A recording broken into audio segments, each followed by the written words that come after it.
Right now, we want to bring on the big winner at Lakeside Speedway last night. Trevor Hunt got it done as he started on the front row, and he won at Lakeside last night. Trevor, congratulations this morning. How is the world here the morning after you won? It's got to be your biggest win yet, is it? You know, I think it probably is. I mean, it's just the prestige that comes with racing at that racetrack is so great. And to get my first win of the season there and be on a brand new race car, I mean, it's an amazing feeling. You got a brand new race car. Tell us about that. You ran it out there last night. How different is it from the other car you were running? Yeah, we went down to GRT on Monday and picked it up, brought it back home, and pulled a couple all-nighters working on that thing, trying to get it ready to go for last night. Got it ready to go, and it's amazing. I mean, it's pretty much a sister car to the black car we had before. There's a few minor changes in it, and I really love it. Hey, Trevor, Scott Traylor, congratulations on your win last night. Thank you. Hey, so is there a difference in the car or the car that you were running? Did it have a lot of nights on it? I mean, the reason for getting a new car, was it because you felt that you had enough laps on your older car, or you wanted to try something new, or is there a new design or something about this new car that you wanted? You know, really, we just try to get a fresh car every year. I mean, it's something that a lot of USMTS guys were doing, and I do believe it helps because sometimes the car will flex out if you wreck it a couple times. Now, gladly, our other car hadn't been wrecked, so it's still good. But we just decided to go ahead and get a new one and give it a shot. GRT said they had a few new things in it that they wanted us to try, so it all worked out well. And now if anybody else is looking for a car, we got that black one up for sale. Yeah, and that's the same car that you run second down at Warrensburg in last week. Yes, it is. Take us back to last week, that second place finish, a good one. I just saw you in passing up there at the truck stop. Didn't get a chance to talk. You guys were in a hurry to get going, but take us through that race and the track conditions and your thoughts as CMS on opening night.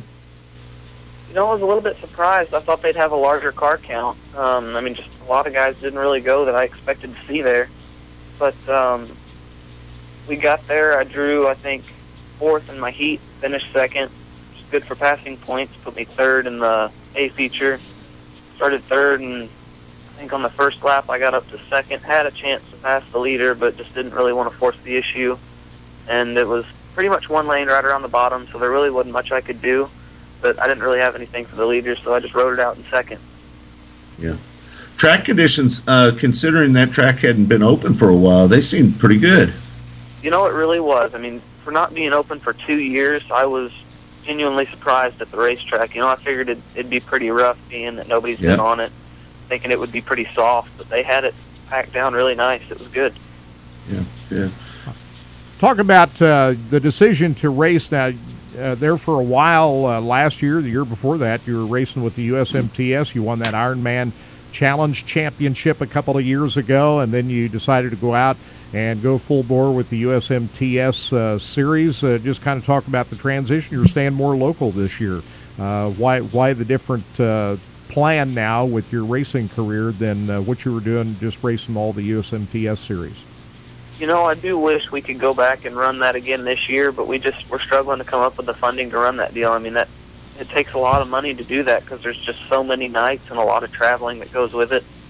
And we're struggling to come up with the funding this year, so we figured we'd stay around home and focus on having more fun this year. And that's not really a bad thing, is it? Because the competition level right in and around Kansas City is pretty strong anyway. So, I mean, really it's not that bad of a thing for you to really do that and try to win a lot of races just staying close to home, is it not? Mm-hmm. And that's absolutely correct. And I'm glad we went out and run the USMTS deal because I improved leaps and bounds with my driving, and so did Dad with the setup. And I believe that without that experience last year, I wouldn't be here today talking about this first win at Lakeside. But, I mean, it's just, I wish we could do it again because I think that I could do a lot better because we started out last year green in the AMOD deal and just didn't know hardly anything about the cars. And at the end of the year, we got to going really good, and I think we could start the year out strong and maybe go for one of those championships. You wouldn't expect somebody at the age of 14 or 15 doing well on these slick, hard racetracks, but you seem to have a knack for getting around these really slick racetracks. Does that surprise you that you're so good on these kind of racetracks? Yeah, I mean, it does. When I started out, this was my most hated kind of racetrack, was just black slick, top to bottom, no grip to get a hold to, but now I love it because, I mean, it really brings out the driver in a guy on those slick tracks, and it also, you got to have everything just right, you got to have the setup spot on, and then the driving, you can't really make any mistakes. You can't step the car out of the track and lose traction. I mean, it's just, there's so much that goes into it to have a good night. Trevor, your mom and dad, man, they've been great supporters of you and have done a lot and made a lot of personal sacrifices to get you to where you're at. But you mentioned the cost of being out on the USMTS tour. And basically, we're talking about the cost of running one of these USRA modifieds. It's been the talk as of late because we've had low car counts, under 20 at most tracks. Mm-hmm. And the car counts are below 20 really for the first time since going USRA. It's tough to do. I know it is. And I'm not sure we can. But do we need to reel in the cost of these basically outlaw modifieds that we're running? Is it just getting too expensive? I mean, to run around on a local level, the pay at the racetracks is good enough where you can, I mean, we figured it up, and we figured that I've got to finish at least 6th or 7th to pay the trip out there. Mm-hmm. So, I mean, it's okay, but I can understand for a lot of the guys that, I mean, they just can't afford to blow a motor or bend a chassis, because when that happens, then all of a sudden you're a couple grand in the tank, and it's hard to come back out of that. Yeah. Well, I'm just saying, I think if you could take some of the whistles and bells off of some of these cars to where, you don't have to keep feeding the motor, or and the cost of shock technology now that we know of. I mean, there's a couple areas I think that if we could figure out a way to cut the cost back in those areas, maybe it would be better. If you can't get that car hooked up without all those spoilers, then really do you need all that motor?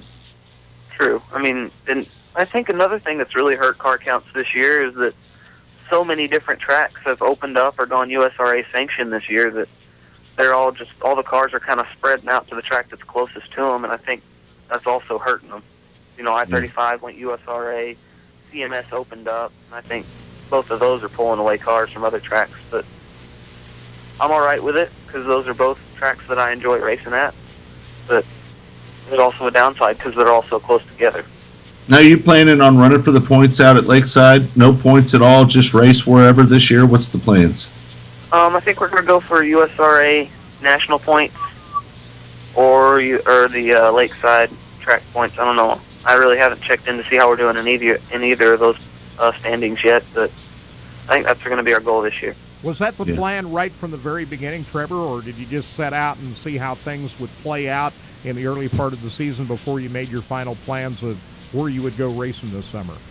Earlier in the season, we were pretty much dead set on running points at Lakeside, and then for a Saturday night track, we were still a little bit up in the air on where we wanted to go. And we also pretty much had our sights set on running the USRA national title, so that was our goal. But we're still kind of up in the air on what we want to do for Saturday night track points. Hey, last year you went down and did a test at a pavement track out. Where was that? In Virginia, someplace? You spent a couple of... Yep, Virginia and North Carolina. Yeah, just talk about that experience and what you learned from that get behind the wheel of a pavement car and what that may mean for your future down the road. It was a whole lot of fun. First of all, I mean, I love racing on pavement. I mean, I prefer dirt, but when we went out onto the West Coast, I think 2 or 3 years ago, I was really good in a pavement car. I don't know, I felt it really well. I mean, everything just kind of fit. And when we went out there, I kind of had the same thing going on, I mean, it's just, I feel comfortable in those race cars. And we got out there and we run the first few sessions, just kind of taking it slow, shaking the car down, getting used to it. And then after a while, I started getting faster and faster, and I was actually pretty quick out there. And I think it helped me having a previous year in pavement racing. Mm-hmm. But I don't know. I mean, it was really good for me because now I have the confidence that if I ever do decide that I want to go pavement racing or something like that, that I think we could do okay. We could get our feet wet in it and find somebody to help us out on setup and stuff like that.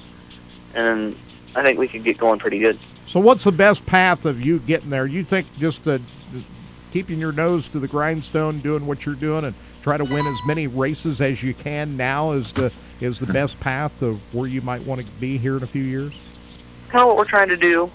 Win as many races as we can this year, and then hopefully get into a dirt late model, sometime within the next 2 years, and then from there on probably go to pavement. But I mean, we gotta round up a little extra funding to do that. Yeah. Well, you Hey, I was going to say, Trevor, we had a meeting with a friend of ours. What did he tell you to do? Just win all you can. Yeah. That takes care of the rest, doesn't it? Bud?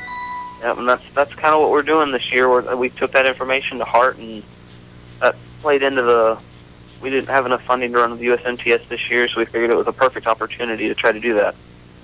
Well, you got a little sponsor on that car now. It looks like you got pulled in a little bit of sponsorship, have you not? Yep, AutoZone's brand new on board this year. We're really excited to grow that for the future, and hopefully we can stay with those guys. I mean, they're great people so far. They've been working with us wonderfully, and I'm really enjoying it so far. Yeah. Well, hey, congratulations on the win. I wish I could have been there to see it. I know it meant a lot to you. I could see from the video we've been watching as you've been talking from your race last night, getting up there doing what we would call the wing dance. We'll call it the roof dance. You can do that, though, when you only weigh about 90 pounds, so it won't hurt the car. That's right, yeah. Nothing gets bent or anything up there. That's right. Now, Well, you weigh more than 90 pounds now, don't you? I've made it up to about 120 now. So. There you go. You've all but grown up on us. You've all but grown up on us, Trevor. You're now 120 pounds, right? Yeah. I was happy midway through last year when I broke 100. That's right. You heading down to CMS tonight, or what's planned tonight? I think tonight we're going to go to I-35. We heard some good things after last weekend's USMTS race. They said the track was really racy, so we're going to go down there and see how the track is. Cool. Well, all right. Congratulations to you. Thank you. Appreciate you guys. All right. All right. We'll see you. That's Trevor Hunt. He's a good guy and a hell of a gasser and a young kid, got a bright future. No doubt he'll end up down south doing something at some point.